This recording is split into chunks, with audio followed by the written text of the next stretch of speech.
So come to find out, they had the nail that went through Christ's arm or whatever, and so they're taking DNA from that nail and they're trying to create another Messiah. So they're doing Jurassic Park, but with Jesus.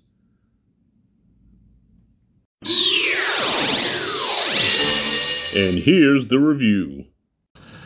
All right, so I'm trying to shoot this before this air show continues because there's an air show going on in my neighborhood and it's just like constant fucking Top Gun Maverick in this motherfucker. So I just had a double feature and I wasn't going to shoot a video on this. I was just going to put the reviews on Letterboxd, but I just feel like I had to talk about it, y'all. Did a double feature today with Late Night with the Devil and Immaculate. And first thing that comes to mind, I just want to say this, y'all. I've never met a nun in my life, and I don't think I ever want to meet a nun, because in my 44 years on this earth, my only knowledge of nuns have been in the horror movies, from Psycho 3 to Rawhead Rex. No, that was a priest, my bad. The Nun Part 2. Yeah, just a lot of nuns. And Amanda Kruger, okay? The bastard son of 100 maniacs came from a damn nun. Nuns, to me, are considered evil. At least my exposure to them. So with that being said, okay, anyways. All right, first to start out with Late Night with the Devil, which I heard a lot of good things about, and I definitely wanted to see it, but unfortunately, couldn't get to the cinema to check that one out, but I was able to check it out on Shudder today. And yes, this movie lived up to the hype. I dug this joint, man. This is the kind of horror that I like, okay? Besides the slasher, which is my favorite subgenre of horror, I love a horror movie like this because this doesn't rely on cheap jump scares. It doesn't rely on the overuse of gore, but psychologically it fucks with you. Like, I don't know about y'all, okay, this movie's been out for a minute, y'all, so I guess I can go into spoilers here, but I felt like this movie like kind of put me in the studio audience because this takes place all on a damn TV set, all right? This is on a late night show set, right? Based in like the late 70s, right? Johnny Carson type shit. And so I got to a place where I feel like I was in the studio audience and it felt weird. And there was even a hypnotizing scene where you look into this like swirl thing. And I ain't gonna lie, y'all, I bitched up. I looked away from that motherfucker. I said, you ain't get me with this shit. No, siree. No. I ain't finna spend no late night with the devil. I'm gonna watch the movie, but I ain't finna spend a late night with him. So there was times where I felt like I was there. It put you in the action. I was filled with anxiety and just on edge. So it took a while for a lot of the stuff to get going. But even then, it never bored me because it was the buildup. Like you're anticipating the worst. Like you see little glimpses of what's to come. Like even when they first brought the Spanish guy out there, right? When he was supposed to be able to see spirits and stuff, and at first he comes across as a fraud, but do you see, no, this nigga's serious. Like you see his eyes roll in the back of his head, he's like really having a moment, and you're like, what the fuck is going on? So it's like little stuff like that, like you know it's building to something, and by the time you get to the payoff was like, whoa, yes. And in a way it felt almost like a cautionary tale too, because this dude basically sold his soul to the devil to have a hit TV show. Like his whole, what was the name of the main character? Oh God, I forgot because I just finished Immaculate. So yeah, the names of the characters escape me. But the lead guy, who I first saw him, he was one of the Joker's henchmen in The Dark Knight. I can't remember his name, but I've seen him in a lot of stuff. But this is the first time I've seen him star in something where he was the lead. Yeah, he was trailing Johnny Carson. That was his whole thing, was to pass Johnny. And with this show, like he's so desperate, like, look, I don't care what I gotta do. Look, my wife is dead. My show's going in the shitter. I don't care what I have to do. And he basically sold his soul. So he probably got the best rated spot ever, but it came with a price. So no matter how desperate you think you are, it's not worth it. Don't sell your soul to that motherfucker. You know, just do what you can to better yourself every day.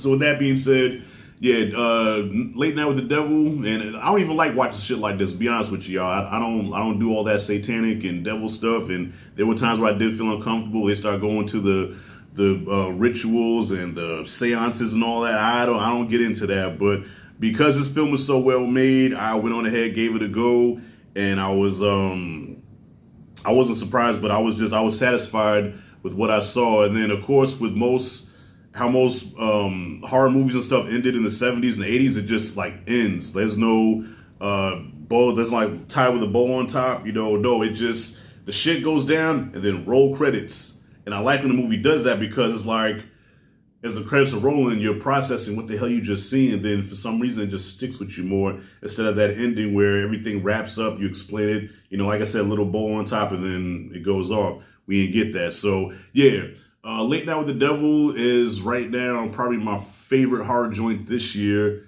and I give it an A. Okay, if you go to my letterbox, check out my letterbox. I reviewed it on there as well. Make sure you follow me on there also. Like that's like my favorite shit now besides Facebook. I think I'm probably more on Letterboxd now than Facebook. Ain't that some shit? So now next one, Immaculate. Immaculate. Okay, we're dealing with religion again. Okay, this time we're not focusing on the devil. We're focusing on God. Okay, this time around, Sydney Sweeney, who probably has some of the best jugs in the game right now, and she doesn't mind showing them off, even though we don't really see skin, but we see them through her nightgowns when she's wet, and then when she's pregnant, they're just like flopping all over the place. I don't mind, I ain't complaining. So yeah, Sydney Sweeney, yeah, she's a nun. She goes to this nun place where they take care of dying old women, and come to find out that she's pregnant, but she ain't had no dick.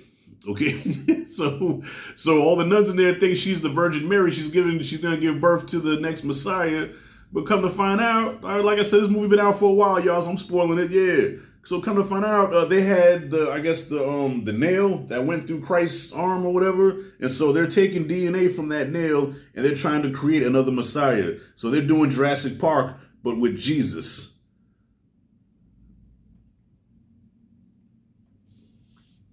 Cocaine's a hell of a drug. These motherfuckers done lost their mind. Yeah. And you would figure after about the 12th failed experiment, because you see this dude's lab, okay, he's a priest / Dr. Frankenstein. You see his lab with all these failed experiments. You would figure, nigga, after about the 12th time, it's not meant for you to use the DNA off this damn cross, off this nail, okay? It's an abomination. All right, what happened to Jesus happened to Jesus. It was biblical. It was supposed to go down. It was prophesied. Why are you trying to resurrect it, man? All right, didn't Spielberg teach you anything? Leave shit alone. So yeah, he knocks up Sydney Sweeney with the so-called next Messiah.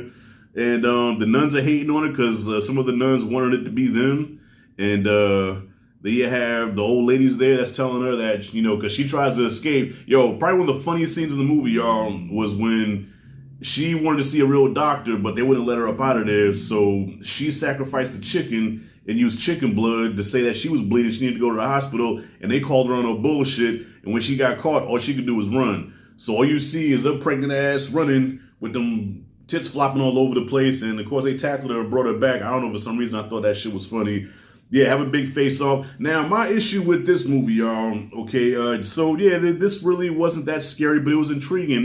It was a very intriguing, interesting story, and I wanted to see where it went. And I thought Sydney Sweeney, even though she looked scared through most of the movie, I thought, like, okay, a movie like this is almost like the origin of Freddy. Okay, I feel like I was watching Amanda Kruger story. Or the Omen, you know what I mean? Okay, let's, because obviously that baby ain't gonna come out holy and with a halo. This nigga gonna come out mutated and jacked up in like basket case or something. So I want to see where this goes. And so the ending, okay, we built up to this moment. Okay, she comes out on top, she kills the priest or whatever, she gets away, and now we have this birth. So we have a minute close-up of Sydney Sweeney's face as she's looking down. And for about a minute, all you hear is her screaming into the camera. And I had to turn the volume down. So I'm pretty sure my neighbors probably thought I was watching some soft porn or something like that. So she gives birth to this thing. And for some reason, I was thinking about Bride of Chucky where the baby jumped up and like got a neck. So this thing, and you hear it gurgling and growling. And he's like, I want to see it. Let me see it. Let me see. She sees it. No fair. Okay, you brought me on this ride, brought me away to this point. And now we just look at her point. No. Put the camera down there. I want to see this little abomination. You brought me this far. Let me see it. We don't ever see it. We see her pick up a rock and smash the little motherfucker and then roll credits. I'm like, well, interesting movie. Well acted. Not many scares, but still I was into the story. So it didn't lose me. I didn't fall asleep. And it was entertaining for the most part. Better than The Nun and Nun 2. But yeah, overall, this movie it was decent. So yeah, I give Immaculate. I'll give Immaculate a B. I say probably like a B minus. All right, I dug it, and Sydney Sweeney, she's easy on the eyes. Yep, sweeter than bear meat, finer than frog hair. She can get it twice on Sunday. With that being said, yeah, I just wish we could have seen the thing. Show us. That's it, and that's all. So yeah, y'all, double feature. I don't lose nobody. I'm going on 10 minutes now. But look, I talked about 2 movies. And going on 10 minutes now, probably going to be 11 by the time I finish. So, yes, Immaculate was cool. Late Night with the Devil was dope. All right, so I don't want to watch no more devil shit for the rest of the damn weekend. All right, I'm watching comedies. All right, I done seen enough crazy shit with Fallout. I done seen these 2 movies now. I watched the Dancing Ballerina Vampire yesterday, which, well, I check out that video. Okay, I'll review that movie as well for Abigail, which should have been called Abigail because she wasn't even the star of the movie. With that being said, y'all, what did you guys think about these 2 films, Immaculate, Late Night with the Devil? Comment freely below. Let me know what you thought. And well, if you don't know, it's on, well, at least Late Night with the Devil is on Shudder. And Immaculate, how I watched that, none of your goddamn business. So with that being said, y'all, I'm out.